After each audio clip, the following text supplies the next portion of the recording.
Hello from Florida. I have some glaze results to share with you.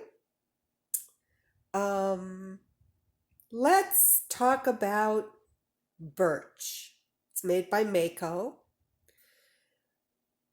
Birch this season has come to be one of my faves. It just does a lot of cool things on its own or with other glazes. So some of the first things I'm going to show you have a lot to do with Birch. In the case of these mugs,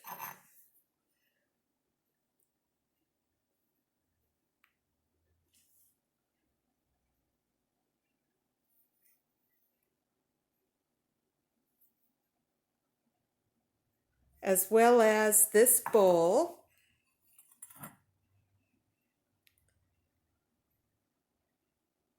this is a chattered bowl.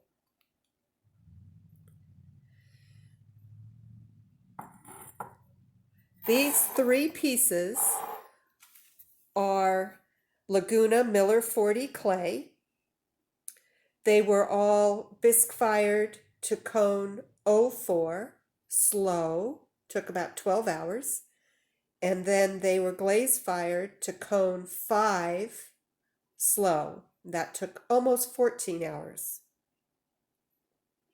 The glaze application was first I dipped the rim of each of these pieces a good 1.5 to 2 inches in a glaze called green tea. I believe that's also Mayco. And then I dipped the rim, after that dried, I dipped the rim into raspberry.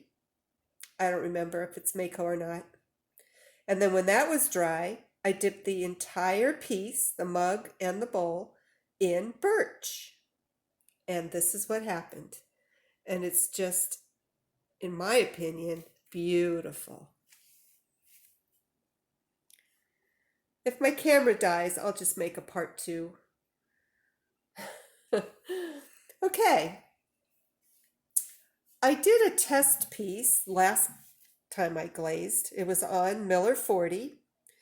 And I started by putting a dip of standard ceramic iron red on the rim, and then maybe an inch, and then I did maybe 2 inches of Alabaster by Mayco, and then I covered the entire test cup in birch. So again, iron red on the rim, Alabaster on the rim a little bit deeper, and then the entire piece in birch.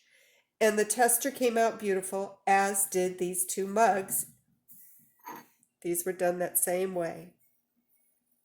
You can see the various layers of glaze and shading, yet the entire piece has a lovely neutral color to it. Again, this is on Miller 40 by Laguna. It was bisque fired to 04 slow and glaze fired to cone 5 slow.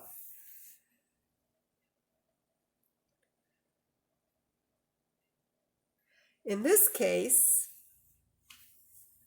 I was playing around a little bit with a color called Fiesta Lime. One of the first things I did was I did make a Riverside grit test tile, which I have to take a little longer look at. But on these mugs, I dipped this little edge, just a moon-shaped little edge, in birch. And then on this side, I did a moon-shaped little edge in raspberry. And then I dipped the entire mug in this color called Fiesta Lime. It's a beigey color with a little bit of a celadon green hue that occasionally breaks to a lavender. That's why I thought this raspberry might work well with it. I'm very happy with those as well. Okay, these 4 bowls, they're made out of Highwater clay Riverside grit. Riverside grit is really luscious. It gives you this beautiful texture. You've got to be careful that you smooth the bottom of your foot so you don't wreck countertops, but it's really got this great textural look to it. Now, I had tested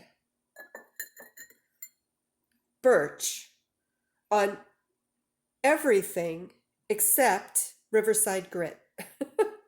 But I had such great success that I thought, oh, it's got to work well on Riverside grit. And it did, but it did not cover like it does with the other clays. Now, I really like it. I'm not complaining. But I need to do a test so that on grit so that I have this look, right? So I know exactly what I'm getting. Another thing that happened with this is I never tested Birch over iron red. I did it with iron red and alabaster, but I never did it with just iron red. And what happened was the birch pulled away from the iron red. I had put just a little iron red, just a moon shape of iron red on the rim. You can see it there pretty much. After I did the moon shape of iron red by standard ceramic, then I dipped the entire thing in birch. Now it sheeted off of the iron red, which I have had that happen with iron red before with a glaze called Colonial White. I never in a million years thought that it would happen because I never tested birch over iron red. I'm not complaining. I think it's beautiful.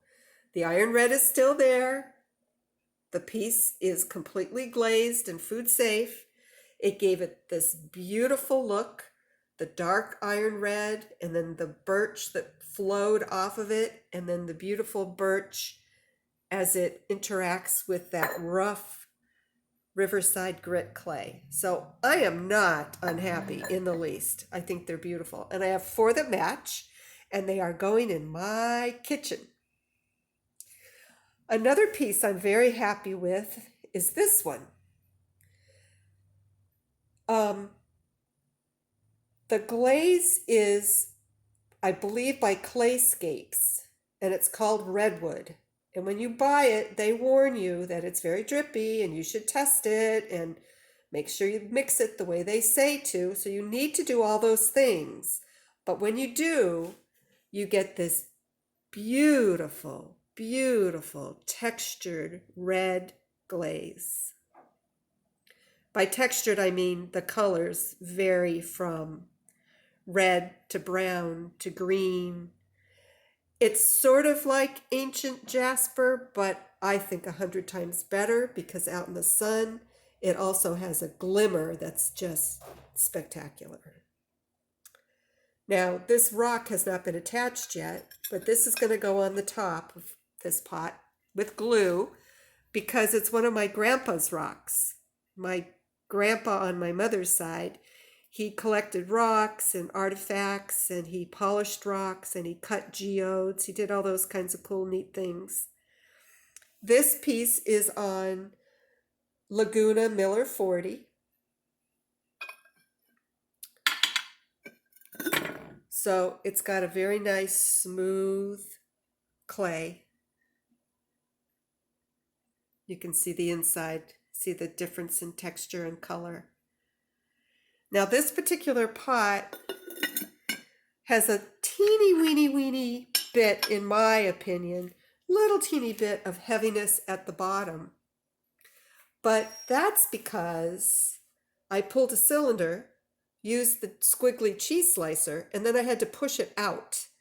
And you get to a point where you can't really push out the bottom as much as you want. At least I can't. Sorry about the background. It's my Instapot and my oven. Silly me. Anyway, this has got to be one of my favorite pieces right here. As soon as I get that rock on there. Don't get dizzy, but Grandpa was out in New Mexico looking around for rocks, and he found this, which I now have. Isn't that gorgeous? He found it in the sand. The lip, the absolute unblemished lip was sticking out in the sand, and he took it.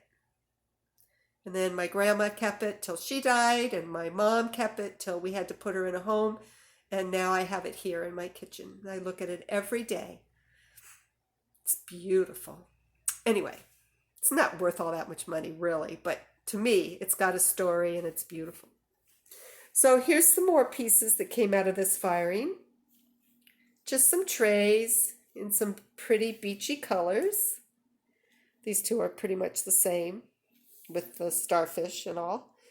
And then this one, I did the raspberry green tea with the birch all over the raspberry. Came out pretty, I think.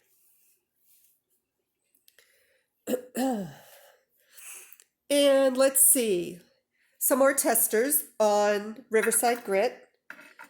Norse Blue, Iron Red by Standard Ceramic. That's a wonderful one to have.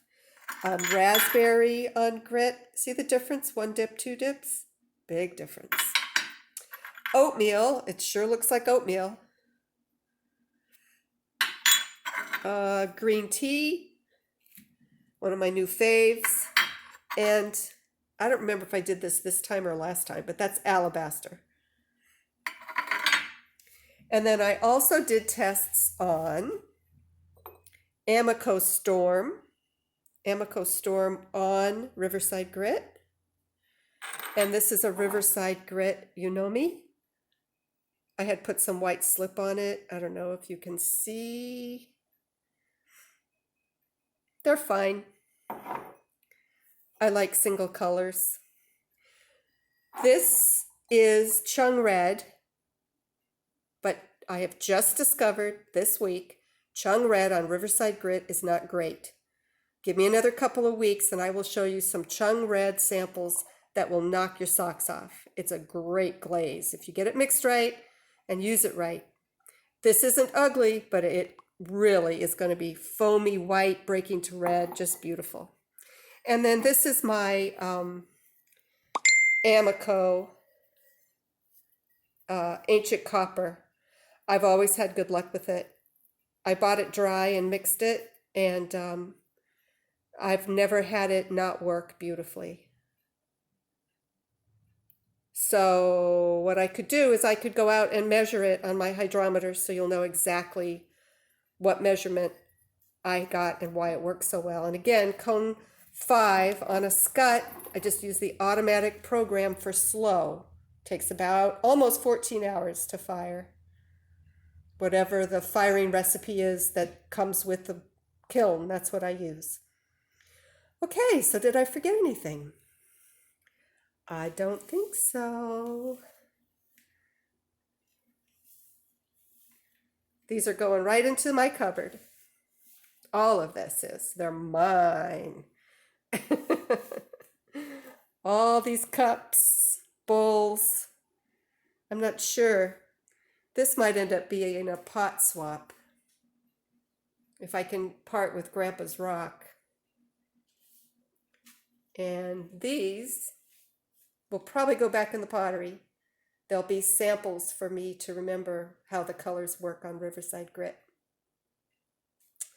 Okay, ho ho ho. Thanks for watching.